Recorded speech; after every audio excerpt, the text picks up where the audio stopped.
اعوذ باللہ من الشیطان الرجیم بسم اللہ الرحمن الرحیم۔ قرآن پاک کا ترجمہ اور تفسیر ہم آیت نمبر 25 تک سنے تھے، اب آگے سنیں گے۔ بسم اللہ الرحمن الرحیم، شروع اللہ کے نام سے جو بڑا مہربان نہایت رحم والا ہے۔ ان اللہ لا یستحیی ان یضرب مثلا ما بعوضۃ فما فوقها، بے شک اللہ تعالی اس بات سے نہیں شرماتے کہ کوئی بھی مثال بیان کرے، مچھر ہو یا اس سے بھی بڑی ہوئی کوئی چیز ہو۔ بعوضہ کہتے ہیں مچھر کو، فما فوقہا یا اس سے کوئی بڑی چیز۔ اللہ تعالیٰ کو بالکل بھی شرم نہیں آتی کہ وہ مثال بیان کرے لوگوں کے لیے، مچھر کی یا کسی اور چیز کی۔ فَأَمَّا الَّذِينَ آمَنُوا فَيَعْلَمُونَ أَنَّهُ الْحَقُّ مِنْ رَبِّهِمْ، سو جو لوگ ایمان لائے وہ جانتے ہیں کہ بلا شبہ یہ مثال حق ہے ان کے پروردگار کی جانب سے۔ وَأَمَّا الَّذِينَ كَفَرُوا فَيَقُولُونَ مَاذَا أَرَادَ اللَّهُ بِهَذَا مَثَلًا، ہاں لیکن جن لوگوں نے کفر اختیار کیا وہ کہتے ہیں کہ کیا ارادہ کیا اللہ تعالیٰ نے اس مثال کے ذریعے سے، ایسی مثال دے کر اللہ کا منشا کیا ہے، کیا ارادہ ہے اللہ کا۔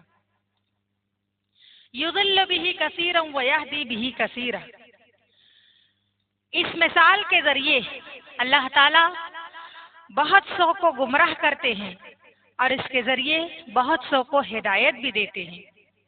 وما یضل بہ الا الفاسقین، اور اس مثال کے ذریعے نہیں گمراہ کرتے مگر فرما برداری سے نکل جانے والوں کو، یعنی فاسق لوگوں کو، نافرمانوں کو اللہ گمراہ کر دیتے ہیں۔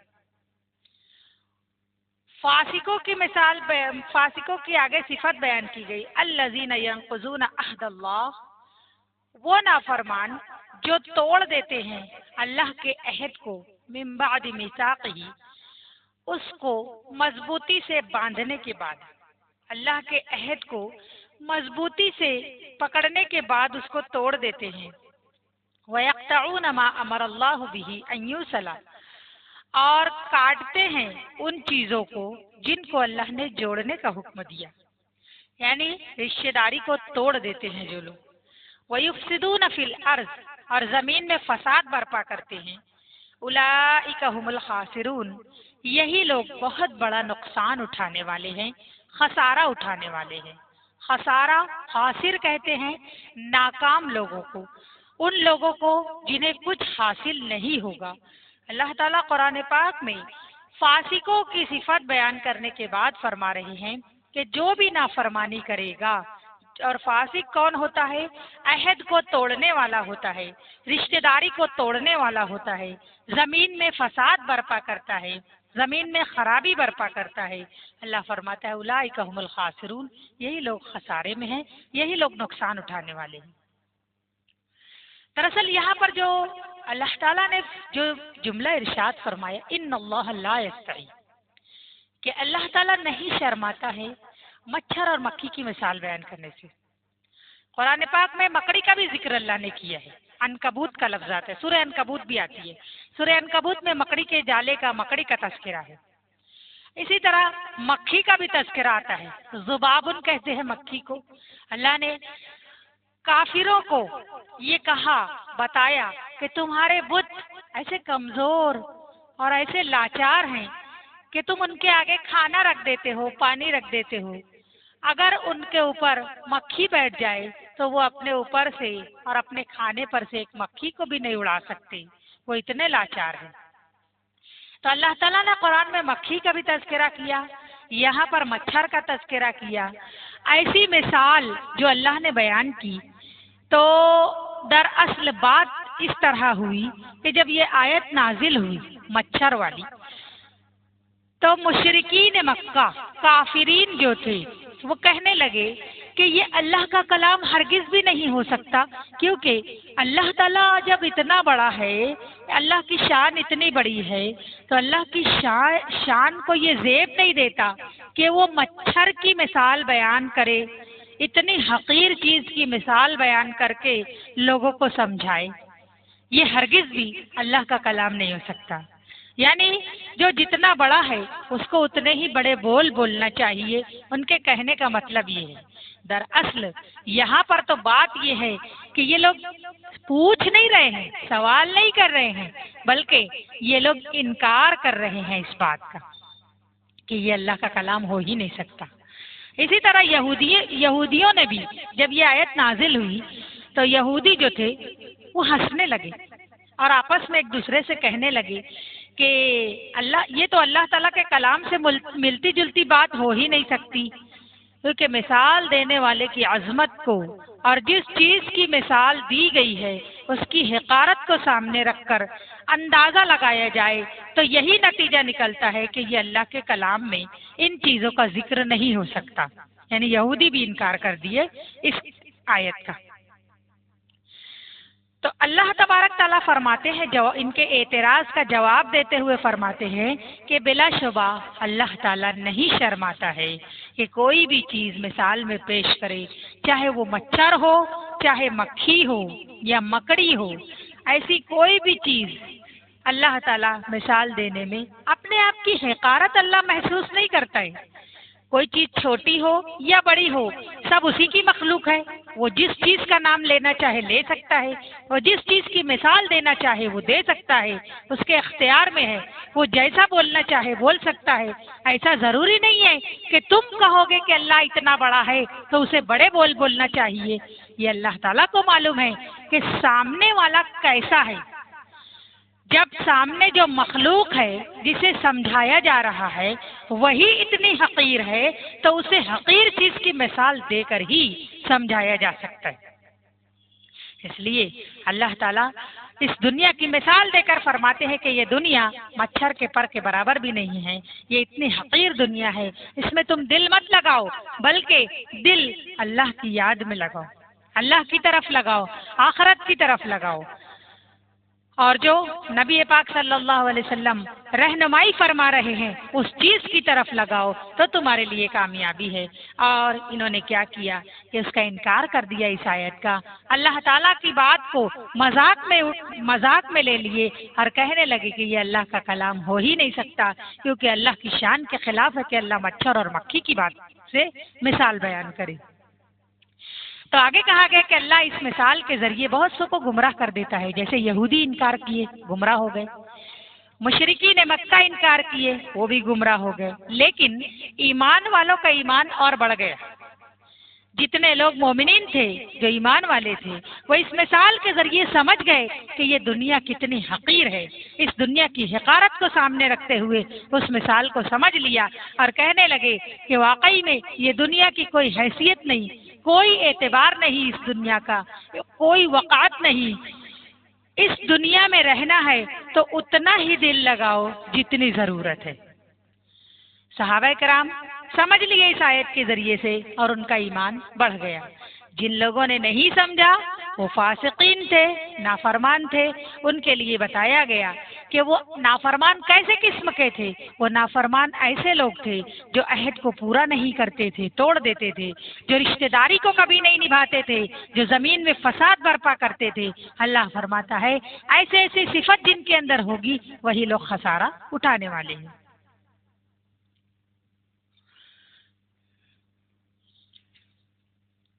آگے کہا گیا کیف تکفرون باللہ وکنتم امواتا فاحیاکم ثم یمیتکم ثم یحییکم ثم الیہ ترجعون۔ کیسے تم انکار کرتے ہو اللہ کے ساتھ، اللہ کی بات کا، اللہ کے ساتھ تم انکار کیسے کرتے ہو، حالانکہ تم سب بے جان تھے، وکنتم امواتا، تم سب بے جان تھے، فاحیاکم، اس نے تم کو زندگی دی۔ وہی اللہ ہے، ہم کچھ بھی نہیں تھے، ہم کو کچھ نہیں سے کچھ کر دیا، تم بے جان تھے، تم کو زندگی دی، ثم یمیتکم، پھر تم کو موت دے گا، موت آئے گی تمہیں، ثم یحییکم، موت کے بعد جب تم کو سلا دیا جائے گا قبر میں، پھر ایک وقت آئے گا، ثم یحییکم، تم کو دوبارہ زندہ کر کے اٹھائے گا قبروں سے، ثم الیہ ترجعون، پھر تم سب اس کی طرف لوٹائے جاؤ گے۔ محشر کے میدان کی طرف اشارہ ہے کہ تم سب اس کی طرف لوٹائے جاؤ گے۔ شروعات ان آیتوں کی یا ایھا الناس اعبدوا سے ہوئی تھی، اے لوگو اس رب کی عبادت کرو جس نے تم سب کو پیدا کیا، جو تم سب کا پالن ہار ہے۔ اب اللہ تعالیٰ اپنی خلقت کی طرف اشارہ فرماتے ہیں کہ تم کیا تھے، پھر تمہیں کیا کیا۔ ہم اپنی تخلیق پر اگر غور کریں تو ہمیں معلوم ہو جائے گا کہ ہم واقعی میں کچھ بھی نہیں تھے، لیکن اللہ تعالیٰ نے ہمیں زندگی عطا فرمائی، ہمارا جسم بنایا اور ہمیں زندگی دی۔ زندگی کے بعد ایک وقت آئے گا، موت آ جائے گی، موت کے بعد قبر میں کچھ عرصے تک سونا ہوگا، اس کے بعد پھر زندگی ملے گی، اس کے بعد حساب کتاب کے لیے اللہ تعالیٰ کے حضور لوٹایا جائے گا۔ هو الذی خلق لکم، پھر آگے اللہ تعالیٰ فرما رہے ہیں اپنی شان میں، وہی ہے وہ ذات جس نے تمہارے لیے پیدا کیا ما فی الارض جمیعا، وہ ساری چیزیں جو زمین میں ہیں، زمین کے اندر جتنی بھی چیزیں ہیں سب کی سب تمہارے لیے پیدا کی۔ ثم استوى الى السماء فسواهن 7 سماوات، پھر اس کے بعد وہ قصد کیا، ارادہ کیا آسمان کی طرف، فسواهن، اس آسمان کو ٹھیک کر دیا، بنا دیا، برابر کر دیا، 7 سماوات، 7 آسمانوں میں، ایک کے اوپر ایک، لیئر در لیئر، تہ بتہ اللہ نے 7 آسمان پیدا کی۔ وَهُوَ بِكُلِّ شَيْءٍ عَلِيمٌ، اور وہ ہر چیز کا جاننے والا ہے۔ ایک نادان، ایک جاہل انسان بھی اگر اللہ تعالیٰ کی وحدانیت پر غور کرنا چاہے تو اس کے لیے یہ مثالیں جو اللہ دے رہا ہے یہ کافی ہو جائیں گی۔ اپنی زندگی پر ہی اگر غور کرے تو بھی اسے اللہ نظر آ جائے گا۔ اللہ نے ہمارے لیے کیا پیدا کیا، کیا کچھ نہیں کیا۔